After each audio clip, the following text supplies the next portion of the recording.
You are listening to and streaming A More Perfect Union on KBLA Talk 1580. I'm Dr. Nii-Quartelai Corte, your host and White House correspondent.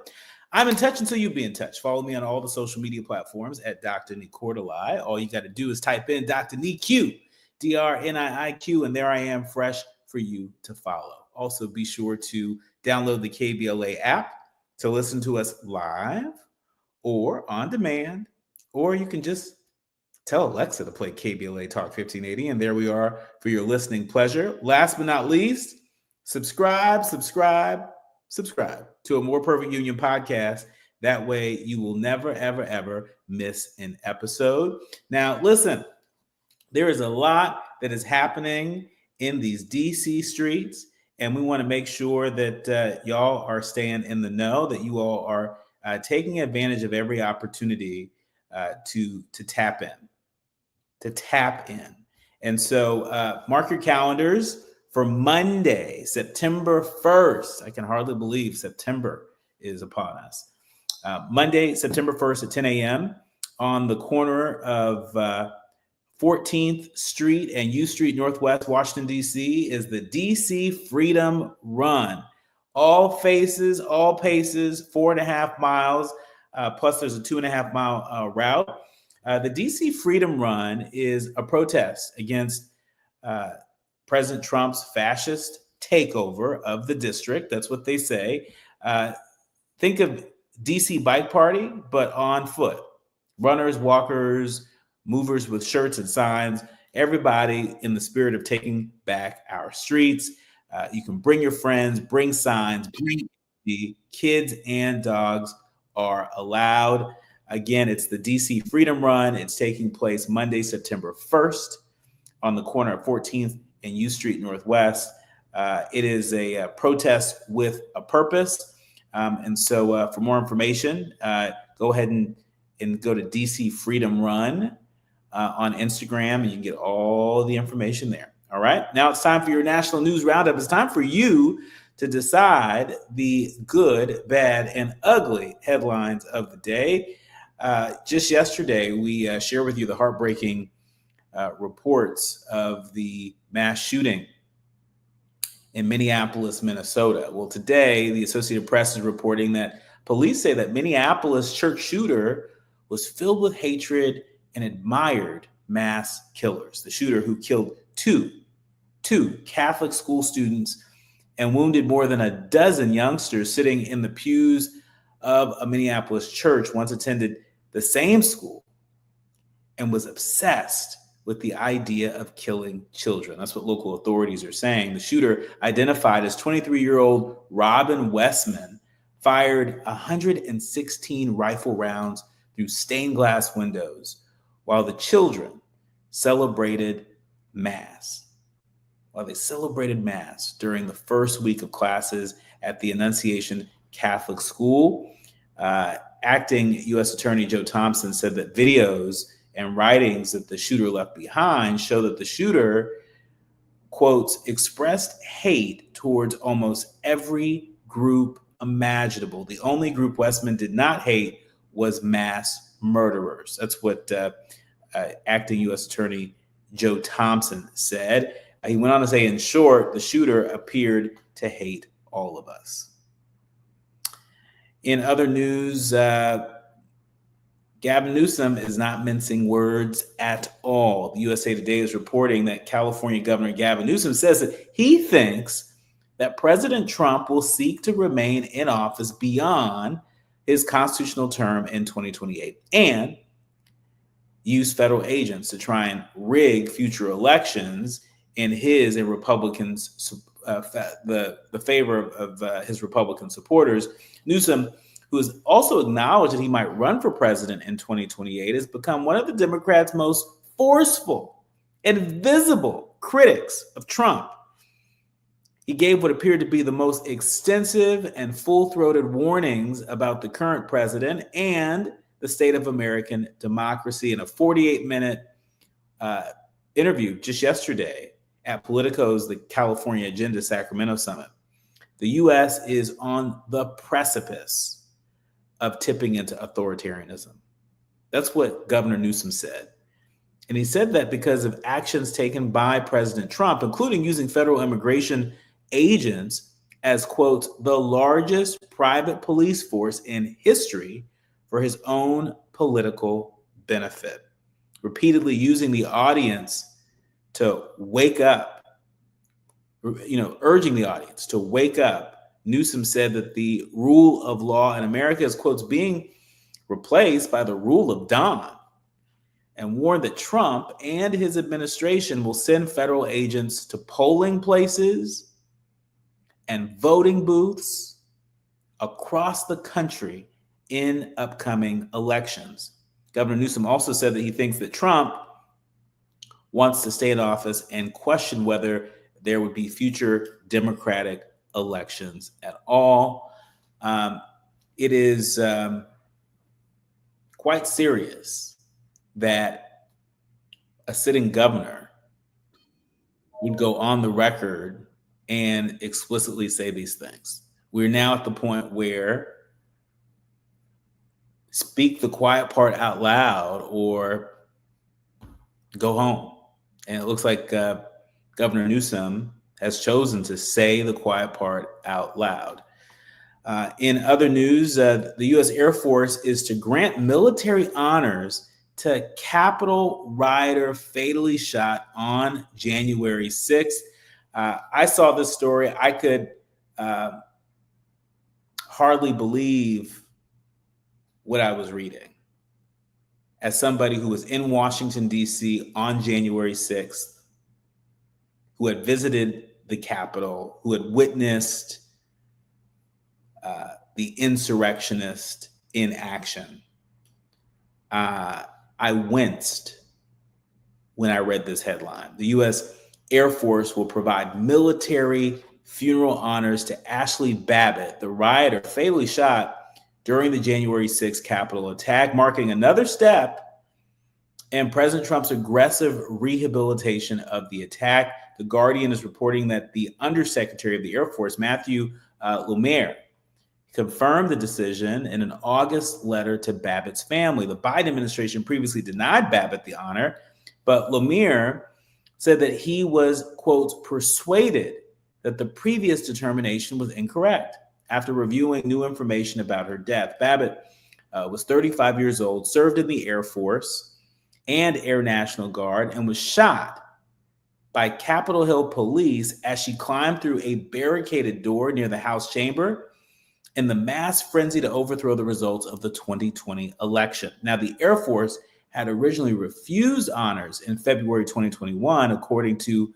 Lemire's letter, saying that they would, quote, bring discredit upon the Air Force due to the circumstances of her death.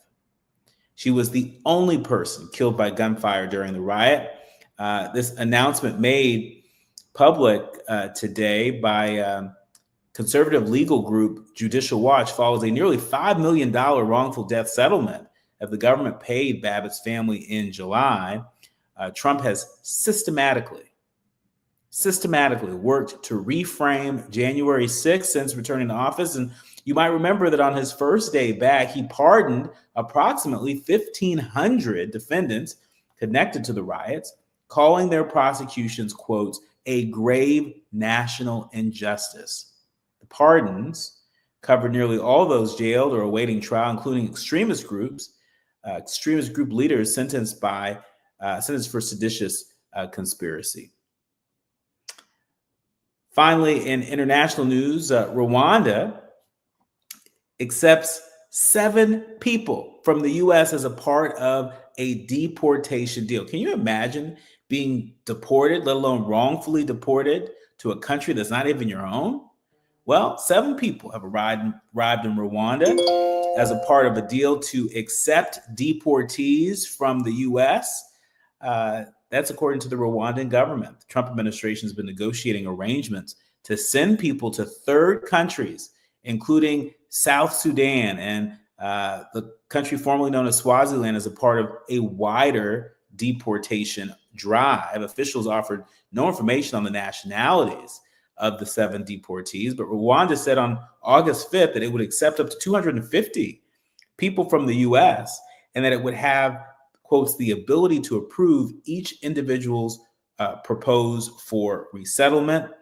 Rwanda also signed a lucrative deal. It's worth noting they signed a lucrative deal in 2022 to accept migrants from Britain, only for that agreement to be scrapped when the Labour Party came into power. And so that's what's happening. You have folks being deported to countries that aren't even their own.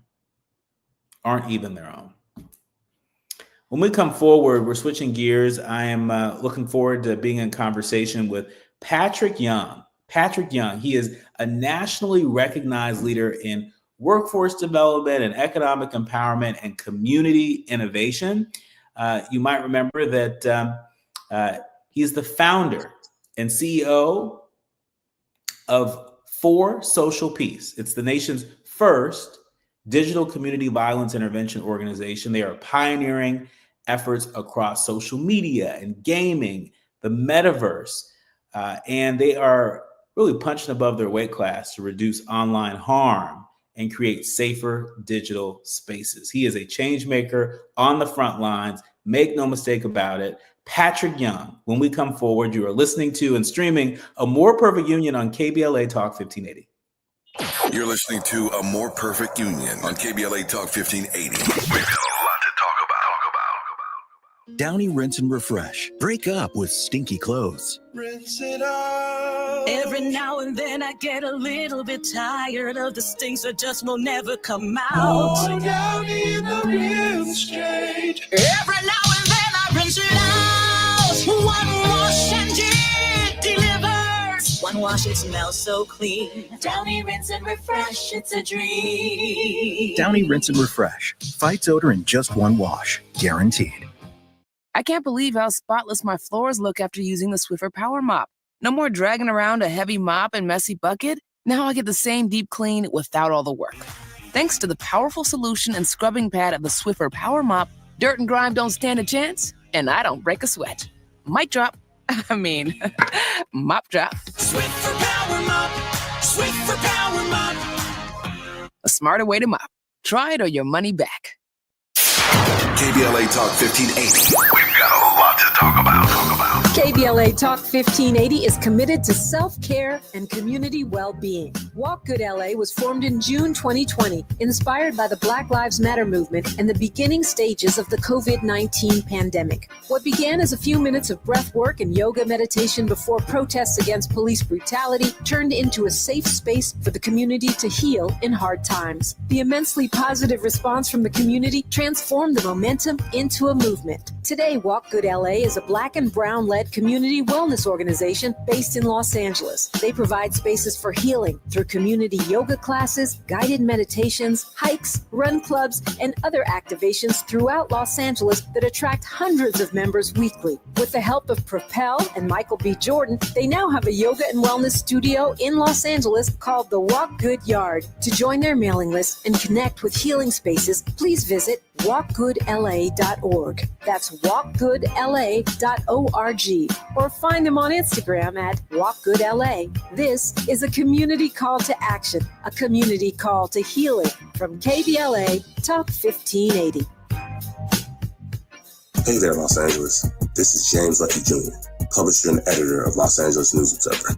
Are you hungry for news that matters to you in the African-American communities of Los Angeles? Well, buckle up, because we got the scoop you've been craving. Stay in the know and never miss a beat with our free weekly publications conveniently available near you. Or hop on the digital wave and become an exclusive subscriber at OGNSC.com. Don't forget to join the party on Instagram and Twitter at OGNSCINC for behind-the-scenes access and sizzling updates. No more FOMO. Let's stay informed, connected, and empowered together. hit me. National news, the consequence, informed opinion, and analysis beyond the headlines. You're listening to A More Perfect Union on KBLA Talk 1580. You are listening to and streaming A More Perfect Union on KBLA Talk 1580. I'm Dr. Nii-Quartelai, and really delighted to welcome Patrick Young. He's the founder of For Social Peace. He's a nationally recognized leader in workforce development and community innovation, among so many other things. And he's leading the nation's first digital community violence intervention organization. He is a pioneer, no doubt, and we're delighted to have you here. Welcome. Welcome, Dr. Quartelai. How are you doing today? I'm doing well. It's great to have you here. So there's so many news headlines that I want to get your hot take on. But first, while we've been on the air, a little bit of breaking news. NBC News reporting that 3 officers ordered to have new trials in the death of Tyree Nichols. A Tennessee federal judge today ordered new trials for 3 former Memphis police officers who were convicted of felony counts in the beating death of Tyree Nichols after a 2023 traffic stop. This is not encouraging news, certainly from the community perspective. You are leading efforts and have led efforts around interrupting violence in our communities. That work requires building public trust. Talk to us about how you think what you think this headline will do in Memphis, in other parts of the country, when it comes to that very vital area of work around building trust with community. First, it's unfortunate. The breaking news even yesterday and this news today. Violence comes from your inability to control your feelings or emotions. And if we look at the psychology of where that violence comes from, when you're in a space where you're not able to control your feelings or emotions, that can rupture into violence.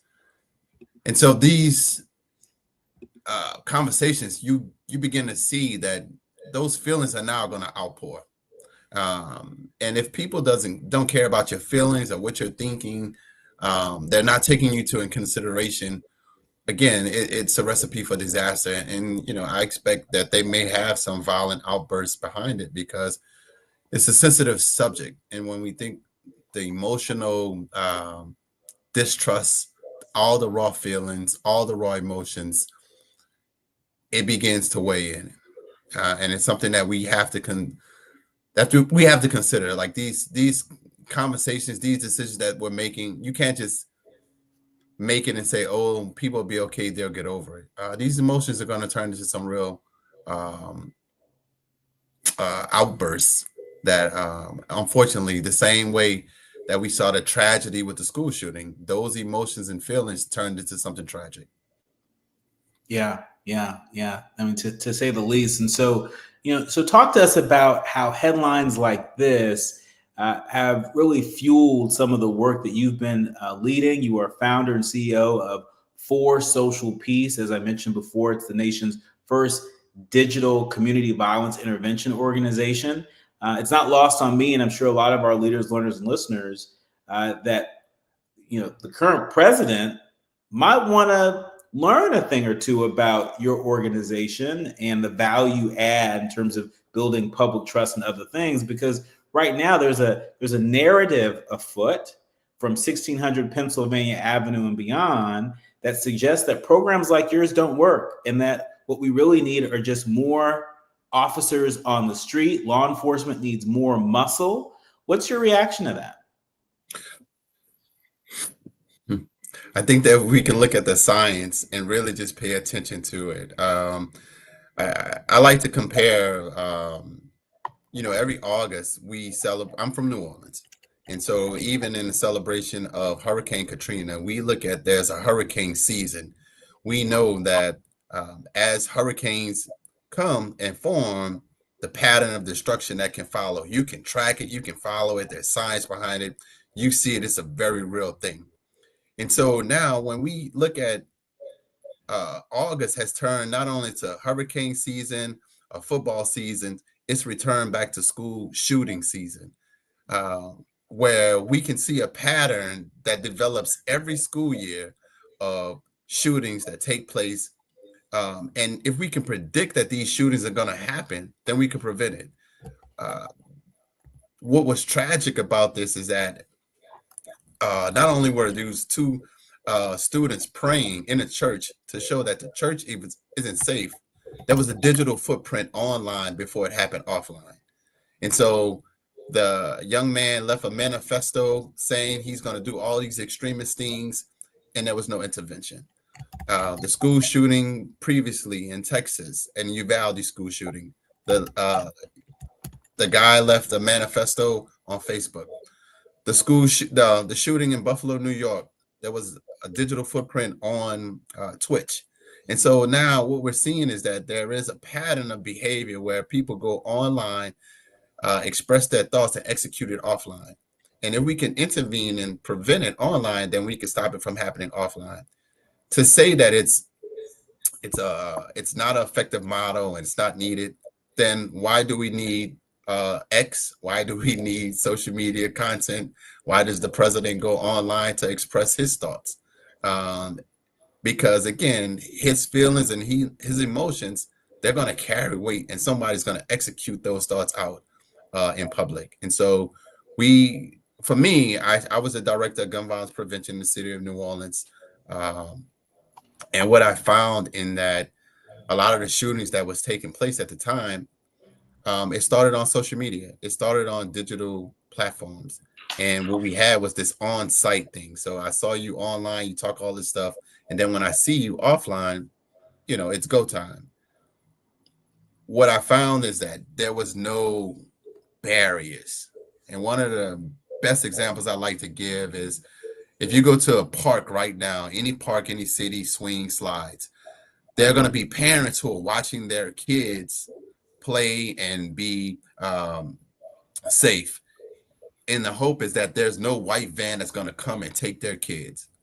Well, kids are online on digital platforms all day long, digital parks, and there are no parents. And these digital vans are taking kids and taking them daily. Mm-hmm. And what you find is that now we have a task force of, I think it was in Orlando, where there was a digital task force that found that there was this trying to sex traffic on digital platforms. We see now these school shootings on digital platforms executed offline. We're starting to see even the violence behind the T app and Messenger and Instagram. All these online activities have offline consequences. And if we don't address it, then all we're going to do is be responding. And that's what we're doing more than anything. We're just responding to the aftermath of the violence. But to know that this young man was online, had a manifesto, all kinds of threats. Nobody wants to hear that you knew about it and you did nothing. In the same way, if you see a hurricane coming and they're warning you and telling you, get out of the disaster zone, and you stay and you get flooded and you lose your life unnecessarily. Again, this is something that if it's predictable, it's preventable. And we have to find ways that we can identify, intervene, and change that behavior. I mean, it makes sense to me, everything you're saying, and the fact that our government has been so slow to recognize and connect the dots between behaviors online and offline, and looking at behaviors online as predictors of at least what's possible offline. I think, you've forever sort of created a shift for me. Maybe this is the same case for folks that are listening and streaming right now. The idea of digital vans are scooping up, our kids. They're scooping up folks in our communities each and every day on these social media platforms. And so if we're going to look at the physical vans, right, that are disappearing people, right, this country right now as we speak, masked men disappearing people. If we're going to be outraged about that, we should also be outraged by the fact that folks are doing that in the most digitally savvy way on some of the most popular social media platforms right now, also as we speak. And so when we come forward, I want to get your hot take on some trending headlines as somebody that is on the front lines of community violence intervention, as somebody who once served as the director of gun violence prevention for the city of New Orleans. I have a feeling that you have something to say, and we want to give you plenty of time to say it. You are listening to and streaming A More Perfect Union on KBLA Talk 1580. More when we come forward with Patrick Young, the founder of For Social Peace. The audience is listening. Thought-provoking, eye-opening, heart-rendering. This is where authentic voices meet powerful discussions on culture, community, and change. This is where Black voices matter. He's breaking boundaries, amplifying diverse perspectives, and tackling the issues that matter most to you. You're inside A More Perfect Union with Dr. Nii-Quartelai on KBLA Talk 1580. I'm Amber Payton with BIN News Now. Reverend Al Sharpton, Martin Luther King Jr.'s son, and thousands marched on Wall Street today, pushing back against the Trump administration's rollback of diversity, equity, and inclusion policies. No justice! What do we want? Sharpton says the protest is a reminder of the power of Black Americans and their dollars, while the administration calls DEI initiatives discriminatory. Black Washington, D.C. Mayor Muriel Bowser says Trump's federal crime crackdown has reduced carjackings and made neighborhoods feel safer, but she remains concerned about residents living in fear with federal law enforcement patrolling the streets. And the Washington Nationals are hosting HBCU Day Friday at Nationals Park, featuring the Morgan State Marching Band, recognition of Howard's MEAC champion softball team, and a post-game show with Ja Rule and Ashanti. Get BIN News Now on demand 24/7 on the iHeartRadio app. It's a slow drive out of Culver City, the northbound side of the 405. Delays away from Venice Boulevard as you continue to the 5 merge into Sylmar. The southbound side, that's loading up in stretches out of West LA from Sunset Boulevard as you continue back towards Palo Verde and Long Beach. We're seeing delays on the 605 northbound out of Los Alamitos. This is from Catella. You're on the brakes and stretches, looking better by South Street. More slowing in Norwalk from the 105 all the way to the 210 freeway and that 15 into the Cajon Pass, loading up away from Duncan Canyon as you roll towards Kenwood. They're wrapping up a crash. The Crohn's and Colitis Foundation has been at the forefront of inflammatory bowel disease research and care for over 50 years. Learn more about research, education, and support at Crohn'sColitisFoundation.org. This is the KBLA Sports Minute with Ray Richardson. The World Tennis Association, the governing body for professional and amateur tennis, does not like bad behavior from its players. Daniil Medvedev of Russia was fined $42,500 for his behavior at the U.S. Open during his first round loss Sunday night. It's debatable whether Jelena Ostapenko should get a similar fine for her conduct Wednesday night towards Taylor Townsend, but Ostapenko deserves some type of significant punishment for telling Townsend, an African-American from Chicago, that she has no class and no education. The comments from Ostapenko, a native of Latvia, were disrespectful, not in the spirit of sportsmanship, and racially insensitive. Townsend dismissed the racial overtones of the confrontation, but the WTA and U.S. Open should not dismiss Ostapenko's behavior. If they do, that says an awful lot about the culture in tennis. No debates, no speculation, just the info you need. That's your KBLA Sports Minute. I'm Ray Richardson on KBLA Talk 1580.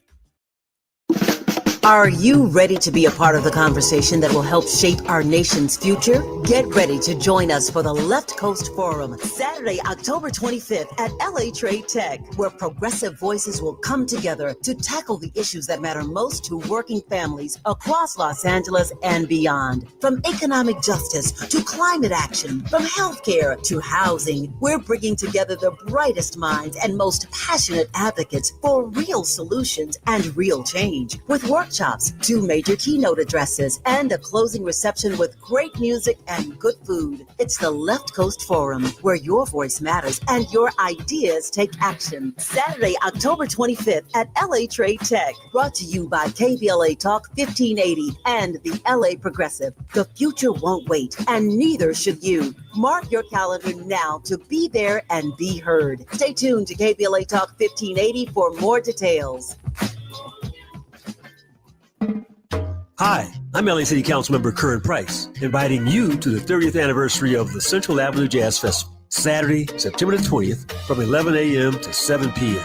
We've got 4 pavilions, 3 stages of live music, plus food, fun, and a marketplace all along historic Central Avenue between MLK Boulevard and Vernon Ave. Our featured acts this year are Gregory Porter, Pancho Sanchez, and Jasmine Horn at the 30th anniversary of the Central Avenue Jazz Festival, Saturday, September 20th, 11 a.m. to 7 p.m. along Central Avenue between MLK Boulevard and Vernon Avenue. Come out and bring the whole family because this legendary celebration is free. For more information, go to centralavjazzfest.com. I'm LA Councilmember Curran Price, and I absolutely approve this message. KBLA Talk 1580. We've got a lot to talk about. Imagine a Los Angeles where everyone can thrive, where communities have access to the resources they need to succeed. That's the vision of Detours Mentoring Group, Inc. They're dedicated to improving life in LA County by providing educational support, employment assistance, and spaces for community engagement. By 2050, they want LA to be the best place to connect, create, learn, live, and play. They're working toward an education system that's well-resourced and culturally responsive, becoming a hub for artists and innovators, and making sure everyone has access to healthy food, quality healthcare, and safe housing. It's about building a future where we all have the chance to succeed. We invite you to learn more about their mission and get involved with Detours Mentoring Group, Inc. This is a community call to action from KBLA Talk 1580. Now back to building a more perfect union on KBLA Talk 1580. You are listening to and streaming A More Perfect Union on KBLA Talk 1580. I'm Dr. Nii-Quartelai and really honored to have a leader from the front lines joining us this hour, Patrick Young. He is founder of For Social Peace. He is the former director of gun violence prevention for the city of New Orleans. We've been talking about your work in the digital space, and I really appreciate you connecting the dots between violence prevention, community violence prevention, online and offline. It's not one or the other; it's both. It definitely is, and then there's a science behind it. During COVID, there was a digital epidemiology study to show how diseases are spread, and they used the online platform to engage and to find out how can we prevent diseases from spreading online. So if you said anything about COVID, I don't know if you remember, there was a tag or something like you said anything, there was a note, this could be false or this information. So how come when we see something violent or something happening, there's no tags? There's no public health cry out. And so we have to make sure that we address this as a public health crisis. Gun violence is the leading cause of death for children in America. And it's stimulated from online activity. And so if we look at what's happening online, that information is executed offline. There's, again, as we can predict it, it can be prevented. It can be prevented. And that's why, it's a little strange for folks when we see the First Lady of the United States purporting to champion, anti-hate bullying online. Online. But what we're seeing coming out of so many figures in the administration, including the president, is rhetoric that stimulates hate. At the very least, it stimulates hate. If it wasn't effective, you wouldn't use the platform to spread the message. Just saying. And so, yeah. Speaking of messages, NBC News is reporting that DC Democrats are rebuking Mayor Muriel Bowser's comments that Trump's surge reduced crime. I know my group chats have been going off all day over this. Members of the DC Council, they're pushing back now against Mayor Bowser's remarks that President Trump's surge of federal law enforcement personnel into the city has helped lower crime. Zachary Parker, city council member in Ward 5, says, quotes, "As I feared, our mayor's words are now being used to justify harmful federal overreach in cities nationwide. This is bigger than DC or partisan politics. It's about resisting creeping authoritarianism. We must not legitimize an illegitimate agenda." Patrick, as somebody on the front lines championing violence interruption, what's your take on the mayor's comments? So honestly, previously working in a previous mayor administration in New Orleans, first that's a difficult situation, and one of the things that we play these sides of politics, but right now, just as the human side of that person in that situation, she has a really difficult job. I think the messaging could have been a little clearer around, instead of the National Guard, let's get the Department of Labor to get jobs and opportunities to our youth. Have a national campaign around making communities work again instead of making them safe around crime. I think you can add, although we appreciate that the National Guard is here, instead of them picking up trash, why don't we pay some of our community residents to do that work? Whatever resources are available to deploy the National Guard, let's get the Department of Labor to use those resources to employ our students in after-school programs for learning. Like re-messaging and reiterating that, yes, while this is appreciative, this is what we really need. But again, sometimes when you're in that seat, it's difficult to make some of those calls. And so for me, I feel like we're too quick to jump against someone. As a Democratic Party, I think that right now, if there's a way to rally behind her and help her with messaging and help her with context, then that's what you do. I don't think you should just blast her immediately and then turn against her because you say the wrong thing, and then now, again, like they do on social media, you're canceled. And so we have to find a way of consoling and supporting instead of always want to criticize and cancel. Yeah, and it's also important. It's worth noting that DC is like any other city in the United States in terms of its relationship with the president, with the federal government.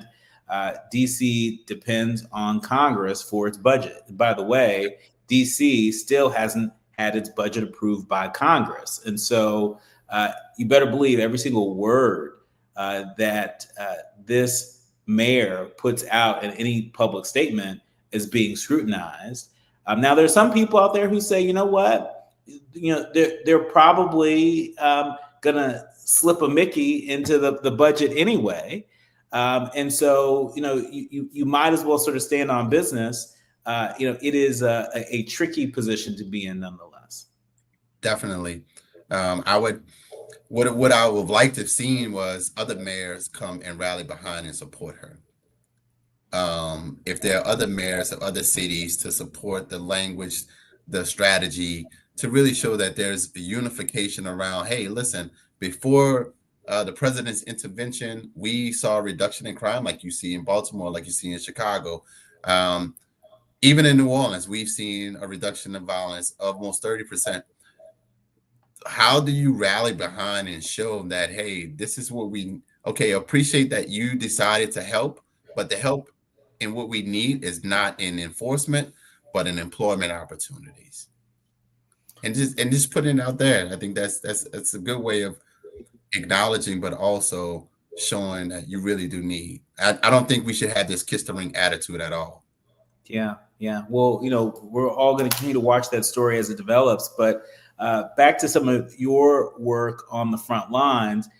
You are a W.K. Kellogg Foundation Global Fellow, and you actually graduated from University of Chicago's Community Violence Intervention Leadership Academy. Who knew that a Community Violence Leadership Academy even existed?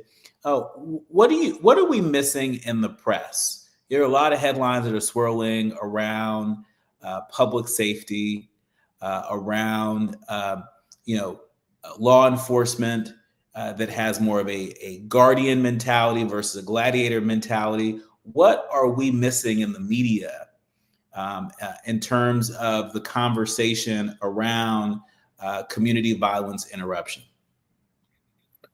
That has evolved. Many times the cure violence model, where you had street interventionists on the streets, and you would have this idea that those closest to the problem had the solution. And so again, you would go into, say, gang neighborhoods or neighborhoods that you felt were the bad hotspot parts of the areas. Well, if you go in those areas right now, they're actually vacant. You don't see people outside, but where you see those communities on digital platforms. And while they congregate in these chat rooms and in these media spaces, there's hostility, there's arguments. Like you say, you can see the Twitter voices going back and forth on X's, and then you see an incident that happens. And so as we evolve from the physical space, we have to look at these digital communities as spaces of where violence is igniting and it's combusting offline. So we have to address it as such. Again, like I told you about the digital vans, there are kids right now, you go to any restaurant, they're going to have a phone in their hand. They're going to be on Roblox, they're going to be on Fortnite, all these different games. But what you're also going to see is that there are digital kidnappers who are in these spaces, making sure that they have your children's attention while you figure that they're, the device is keeping them busy on YouTube, or they're just watching the video. No, it's not. It's real. It's real. In the same way we want to be hand holding and watching and making sure our kids are safe in a reality space, walking kids to school, making sure they get on a bus and all those things. Why be present in that space and then let them roam free with no guidance and no security on online spaces? And so that's the thing. The reality of it, that this stuff is here. AI is here. Innovation is here. The metaverse is here. We can't just use these words and act like this world doesn't exist. But it's the main thing right now that's driving the violence, is driving the rhetoric that we see, the words and the things that the president doesn't go have a news conference when he says something. You know what? He goes on his digital platform and express what he wants to get across. Why is that? And we're not taking it as that there are no digital guardrails. I call them the peace guards. So the same way like you have a lifeguard, you go to a pool, the lifeguard is there just to make sure that, hey, everybody gets to swim and there's no debt or anything like that. On these digital platforms, where are the peace guards? Where are the people, the lifeguards, to make sure that you can come online, you can have discourse, but we can go home and be safe without violence? Or if we see someone saying, you know what, I really don't like you, when I see you, who's there to intervene and interrupt that? And I think that that's key. And to know that this is a real world that we're existing in. But again, it's preventable. And it's because we can predict it happening. Same way we can predict the beginning of football season. We can predict what's happening with hurricane season. We can predict this season, even like right now with school shooting and safety and stuff like this. We know it's going to happen. Why aren't we intervening?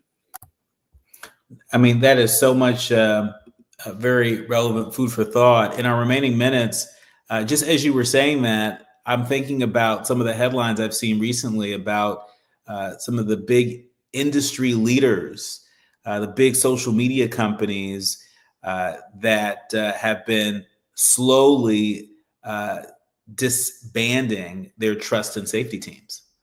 In fact, I think I just read a headline that TikTok was laying off hundreds of folks from their trust and safety team. And so, talk to us about the real public health risk that may be associated with that. I don't think a lot of us necessarily get in the weeds and we think about the role of content moderators on these platforms and their ability to be able to flag, hate speech, before it translates into some ugly form offline. So again, we can use a public health approach, the digital epidemiology of how disease is spread. And we think of violence as a disease, right? it spreads by contact. And so if you had COVID and you went to the doctor, they'll say, well, who were you in contact with? What was the people around you? Because there was a possibility that you have infected the people you were around because you have it and you can infect some other people, right? And so now to contain it, we had to get to the source of who was spreading it. If we take that same approach to violence online, who is spreading this information? Who is the infected person? And if you look at their followers, if you look at the comments that they make, you're seeing that, okay, now not only are they spreading it to you, but you're infecting other people with this violent attitude. And what's going to happen is that it's going to turn into a contagion. We can intervene, though, and have, just like violence is a virus that can spread, peace is a virus that can spread. We're not spreading enough peace, but we're spreading that, okay, for me to go viral, I have to do something bad. For me to go viral, I have to do something to get attention. And again, most of the time it's negative. For me to go viral, I have to show I got guns, or I am just my fights, showing the viral fights online just to go viral. Again, you're spreading. The more people watch it, the more people see it, you're spreading a disease. We have the same way we spread COVID through contact, we can spread this virus through contact. However, we can spread peace in the same concept. And so if we have more platforms like yours, we can have discussions and dialogue to find out what are the mental health disease discussions we can discuss. Why has digital addiction not being talked about enough? What are the side effects of removing these digital devices when we see that they have an impact on people? What is the treatment for digital addiction? When you have platforms saying that they design this app to make you addicted to it, like you're like no one is like, this is like digital cocaine that people are consuming daily, and yet we're saying it's okay. And not only do we say it's okay, we freely give it to our children every day just to keep them busy. When we come forward, I want you to stick around with us just a little while longer. It's time for the quiet part out loud, and it's not lost on me. I'm sure it's not lost on a lot of you that today in history was the March on Washington. The March on Washington, where so many of our civil rights leaders really left their mark on this nation. Reverend Martin Luther King Jr., Bayard Rustin, John Lewis, so many more to name. Also on this day in history, Emmett Till, Black teenager from Chicago, was abducted from his uncle's home in Money, Mississippi by two white men and was brutally slain 3 days later. When we come forward, I want to invite Patrick to have the final word, to share the quiet part out loud in terms of how he's reflecting on this day in history as he continues his work on the front lines of change. You are listening to and streaming A More Perfect Union on KBLA Talk 1580. More with Patrick Young when we come forward. Striving to make America a nation as good as its promise. This is A More Perfect Union on KBLA Talk 1580. We've got a lot to talk about. Imagine a world without heart disease and stroke, where every person has the chance to live a full and healthy life. Join us for a walk to save lives at the American Heart Association's Greater Los Angeles Heart and Stroke Walk, Saturday, September 20th at the Rose Bowl. Every step made and every dollar raised means more people learning CPR, more life-saving research, and more time with the ones we love. Sign up at heartwalkla.org. The LA Heart and Stroke Walk is sponsored by Optum, UCLA Health, Keck Medicine of USC, and Dignity Health.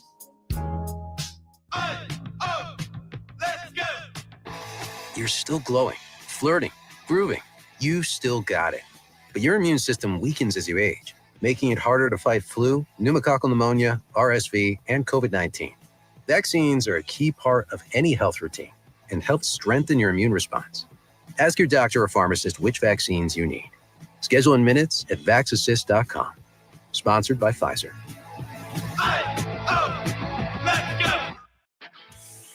This is the story of the one. As a lineman, he does whatever it takes to keep the power on in his community. And he wants a partner like Grainger who does the same. Grainger offers the professional-grade products he needs, from voltage detectors to harnesses to hard hats, plus fast, dependable delivery, so he can rise to every challenge. Call 1-800-GRAINGER, click Grainger.com, or just stop by. Grainger, for the ones who get it done. KBLA Talk 1580. We've got a lot to talk about. KBLA Talk 1580, connecting you with services and solutions. The Autopsy Initiative provides a second autopsy free of charge for victims' families who have lost their loved ones due to a police-related death. The services offered through the initiative include the completion of a second autopsy, disclosure of preliminary findings, and a final autopsy report. A police-related death is when an individual is harmed by police officers using deadly force, which results in an individual's death. Police-related death includes in-custody deaths, including those that arise during contact with law enforcement officers during arrest, pursuit, booking, transport, or incarceration. The Autopsy Initiative has a team of board-certified pathologists on call. An autopsy request may be completed by anyone with a close relationship with the victim, which may include the victim's spouse, partner, relative, close friend, or lawyer. To request a free second autopsy for a victim of police violence, please visit knowyourrightscamp.com. That's knowyourrightscamp.com. Then click on Autopsy, then click on Request. At KBLA, we believe in justice for victims of police violence. We say their names, and we don't black down. This is a community call to action from KBLA Talk 1580. We face tragedy, but we don't fall into despair. We continue our work to build a more perfect union. You're listening to and streaming A More Perfect Union on KBLA Talk 1580. On this day, August 28th, 1955, 14-year-old Emmett Till was murdered in Mississippi after being accused of whistling at a white woman. Also on this day in history, August 28th, 1963, Dr. Martin Luther King Jr. delivered his iconic I Have a Dream speech before over 250,000 people in Washington, D.C. at the Lincoln Memorial. Both of these lives cut short by violence. Patrick Young is the founder of For Social Peace. He's on the front lines of community violence intervention efforts in this country. Patrick, how are you reflecting on this day? Some people call it one of the blackest days in American history. It's heavy. It's heavy. It's something that it's heavy in that it's happened, but it's also it's motivating to even be here to talk to you, to say thank you for what you do, because it's the importance that we have to use our voice. If we learn anything, is that in the silence of it, we die. But if we're gonna go down, if we're gonna die, let's die fighting by using our voice to change. There's so much every time someone quotes, "I have a dream," and it's all right. We're awake now. We're not dreaming. We're living, and so I live, and we speak, and in that speak, we are our ancestors' wildest dream, because we're able to use our voice and to speak against the things what we couldn't say then. We can say it now. And so we need to say it and say it loud, repeatedly, use our ideas, use our creativity, be our best selves, be our way that we can show that even though you try everything to destroy us, we still grow. We're eternal seeds. We can still flower and flourish. I'm passionate about it because, again, I'm someone who's formerly incarcerated, who went from incarceration to being director of gun violence prevention to now being a national vice president over a national nonprofit, being able to launch my own program to do digital violence intervention, saving lives in whatever capacity, being able to say, you know what, I'm not asleep. Even though they want to kill this wokeness, I am not asleep. I am not dreaming. I'm living, I'm breathing, and you will hear me in what I do. Our thanks to Patrick Young, founder of For Social Peace. Quickly, where can people go to tap in?